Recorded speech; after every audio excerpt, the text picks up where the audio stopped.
Welcome everyone to my how-to video on the weaknesses section of your SWOT report.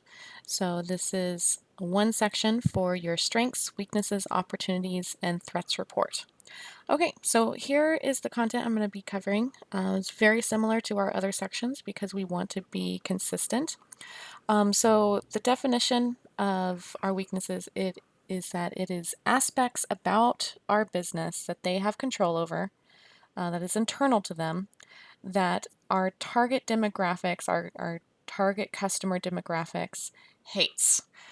So anything that discourages new business from among our target demographics, discourages current customers from coming back, or discourages them from recommending our business to others. So the key thing, just like for the strengths section, to know before you can work on this in terms of research or writing, is knowing who our customer demographics are. So there may be a few different groups who are our customers. However, we would want to focus on whichever group is the majority, who seems to come to our business the most often. So these might be customers or clients, but it would be the demographic group who we either are targeting the most or who we receive the most business from. Okay, so that's basically what you would be answering in the premises of each of the body paragraphs in the weaknesses section.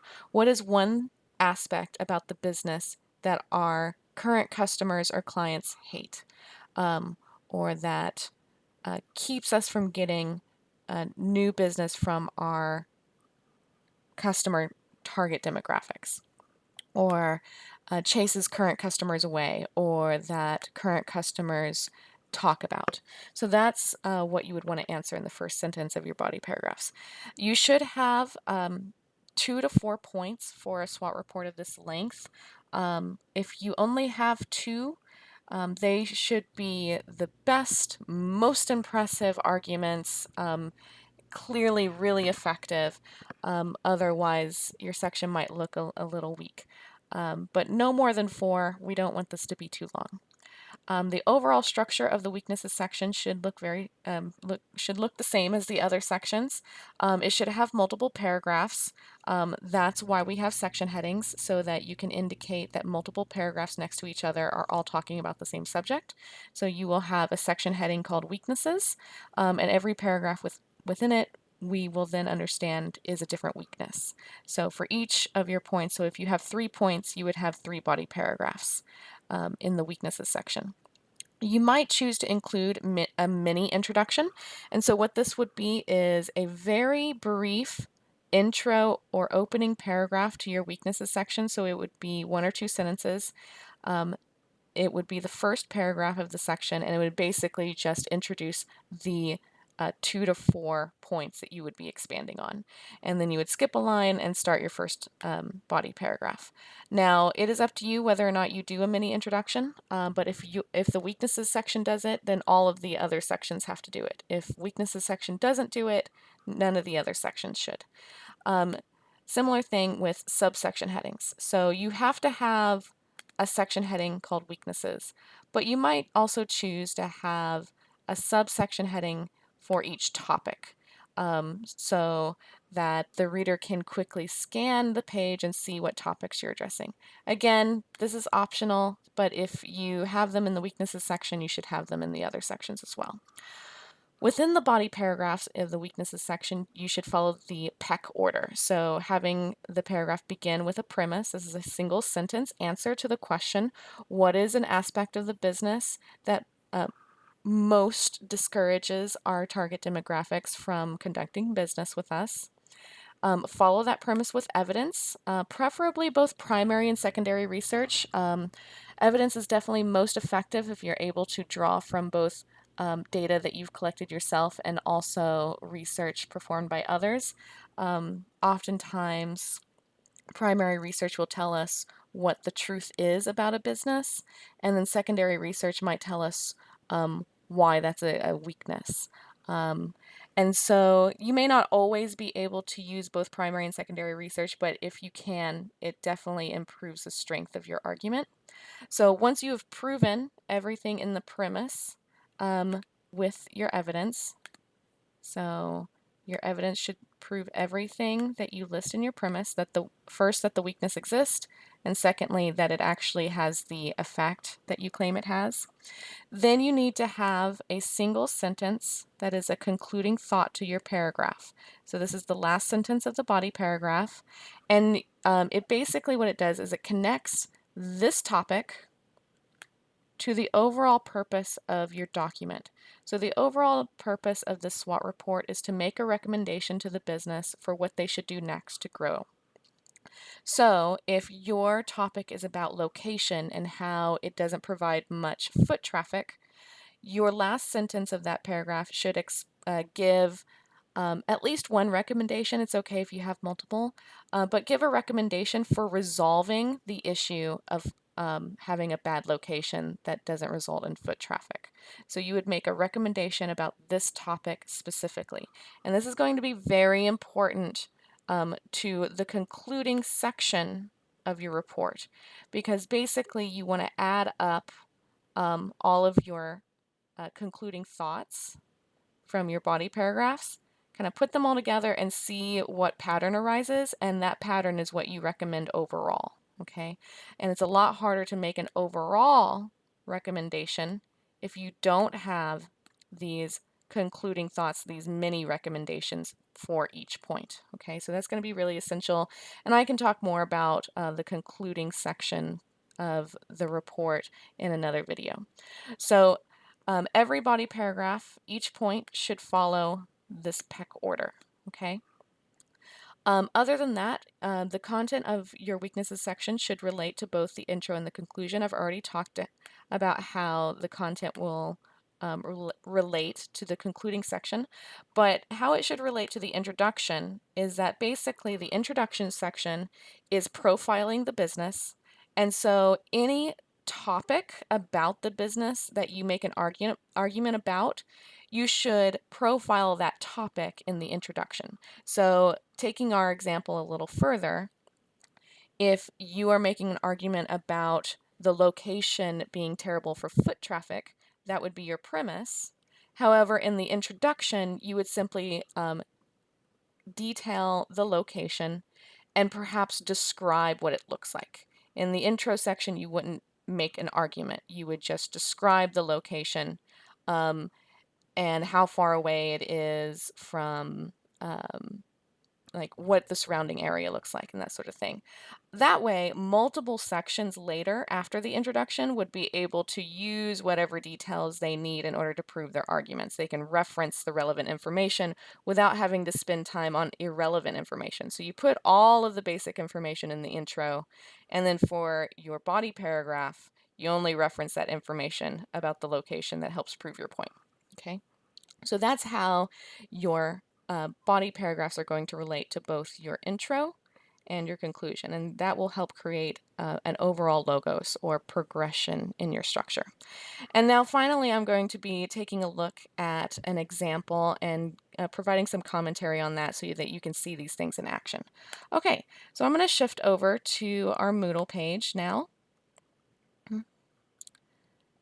Okay, so this is our course Moodle, and if you scroll down and click on week 5, all of this content for the SWOT report is organized by topic, so you can see there's an overview. Here are our examples, and then it's followed by research. So I want to look under the examples, and I'm going to click on this SWOT example -commentary link. So what this is it examines the Deer 72 example, and it gives some of my comments, so you can get an idea. So if you click on that, this is the page that pops up. Okay. So I'm going to scroll down to the weaknesses section, and we're going to talk about the structure here. So notice that there is not a mini introduction. It just immediately goes into our first topic, which is about brand recognition. So for comparison, if you scroll up to strengths, this is a mini introduction. What is highlighted here are the topics of this section, and that's basically all it does, is it has a thesis introducing the key strengths. So either this person should remove the mini intro from strengths or add one to weaknesses. Again, it doesn't really matter to me one way or the other. You should just decide if you want a mini intro or not and be consistent. Okay, so let's look at our body paragraph. So this is the PEC order: premise, evidence, and then ending the paragraph with a conclusion. So let's take a look at our premises. This first sentence is not well put together. When reviewing the business itself, very greatly, the brand recognition has come into our concern. So the structure of this is pretty ineffective and awkward. So if we follow the rules from lesson 3, we would want to put our topic up front and get to our verb more quickly. And so this is just a very disorganized sentence. Now, sometimes you may have to just rewrite this and make it sound better. So, for example, if you look over here in my comments on the right, um, you want to begin, so to create a really good premise, you want to begin the sentence with stating the topic. So the topic of this paragraph is lack of brand recognition.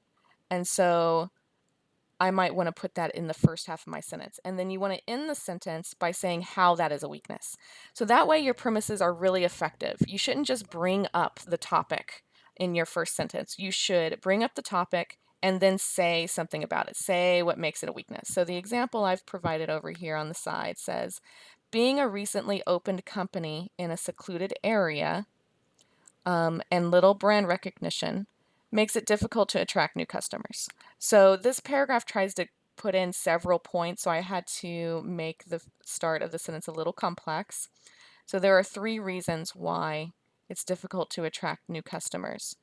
Being a recently opened company, so at the time it was only 2 years old. Also, it's in a secluded area, and it has little brand recognition. It makes it difficult to attract new customers. So these first 3 things are the topic,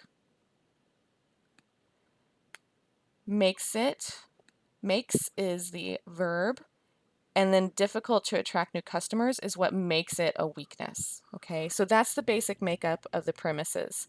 You have your topic followed by why or what makes it a weakness. Okay, and then that also tells you the things you have to prove. You have to prove not only that the company was opened recently and that it is in a secluded area and that it has little brand recognition, but you also have to prove that these things make it difficult for new customers to be attracted. So we're going to need research, primary research, on when the company was opened. So we have that here. Here's our evidence. It was opened in 2014, which is recent, when this was written. In a secluded area, then it should follow with where its location is. So it does that, but it doesn't prove to me that this is a secluded area. How do I know that this location on Gregory Street is a secluded area? So it should be followed up with personal observation or describing the mapped area. So you could simply Google Maps it or go to the location yourself and figure out what is around this location. If there are other businesses there, then it's not very secluded. If there are lots of neighborhoods surrounding it, it's not very secluded. And so you would want to describe the surrounding area in order to prove that this location is secluded. So that's one place where this paragraph isn't meeting the requirements of sufficient evidence. And that hurts your logos. It makes your point less convincing. Okay, the rest of this premise calls for me to prove that there is little brand recognition. And this paragraph does spend quite a bit of time proving that. And so basically what it does is it compares the number of likes and reviews and comments for this business to a comparable business in the area, Apricot Lane. And the way that they describe it, it works really great. You know, they say it has 48 times more likes on Facebook than Dear 72 does. That's really great because it puts the evidence into context. So all of this information here, the number of likes and that sort of thing, wouldn't have made sense without this context here. However, there's now a new problem. This, because we are comparing ourselves to Apricot Lane, this is starting to make this topic sound more like a threat. And if you scroll down to the threat section, you actually see that they address brand recognition down here as well. So that's a problem. It is very common to get weaknesses and threats mixed up when you're talking about competitors. Here's the difference. If the real problem is that our current customers would just stop coming to our business because they don't like what we're doing, then that's a weakness. However, if the real problem is that I do a Google search and I look at both Apricot Lane and Deer 72 and I choose Apricot Lane over Deer 72 because of the number of likes, that's a threat. Okay, so you have to use your judgment about which one you think is more true. Is it more true that Apricot Lane is stealing customers from us, or is it more true that a lack of likes is causing us not to get more customers? In my opinion, right now, based off of the evidence of this SWOT report that I've read, I'm more inclined to think of this as a threat as opposed to a weakness. However, let's say you wanted to keep this topic in the weaknesses section. There is other evidence that you could use instead of comparing them to Apricot Lane. You could do a survey and see how many people recognize the brand. You can draw from secondary research, someone telling you how many likes does it take before that actually has an impact on sales and attracting people. So you can prove this point in other ways without relying on direct comparison to a competitor. And so this might be a point in which you need secondary research. So this is where it comes into play. You use the reviews, which are the likes and reviews, which are primary research, to prove that this weakness exists. Okay, so that's what this tells me. However, I also need secondary research, an expert telling me, so this would be a scholarly peer-reviewed article, telling me that what the threshold is for likes and them having impact on getting more customers. So if you had a secondary source telling you what this means, that this is actually a bad level, then those two kinds of sources together make your paragraph much stronger. The primary research tells you that we have the problem, and then the secondary source tells us that we're not meeting the threshold. Okay, it tells us what it means. Okay, all right. So the last thing I want to focus on is the concluding sentence. So once you have proven every topic in your premise with sufficient evidence, then you're ready to tell your reader why it matters. Okay, so this would just be the last sentence of your paragraph. And so remember, what you're doing is you're connecting the topic of this paragraph to the overall purpose of the SWOT. So if the overall purpose of the SWOT is to make a recommendation to Deer 72 about what they should do next, then this paragraph about brand recognition should end on a sentence about what Deer 72 can do in order to improve their brand recognition and draw in more of our current customers. Okay, so let's look at what's already here. This also affects the plan for business expansion when customers are unable to provide the sales momentum for sustainable development. This is basically the premise. It tells us why this matters, okay? So instead, you could move this to the beginning of the paragraph and add some specific details in here about the topics and that sort of thing. Or you could just delete it. Or you could follow it up with the real conclusion. So the real concluding sentence, and remember it's just the last sentence of your paragraph, should make a recommendation on this topic. You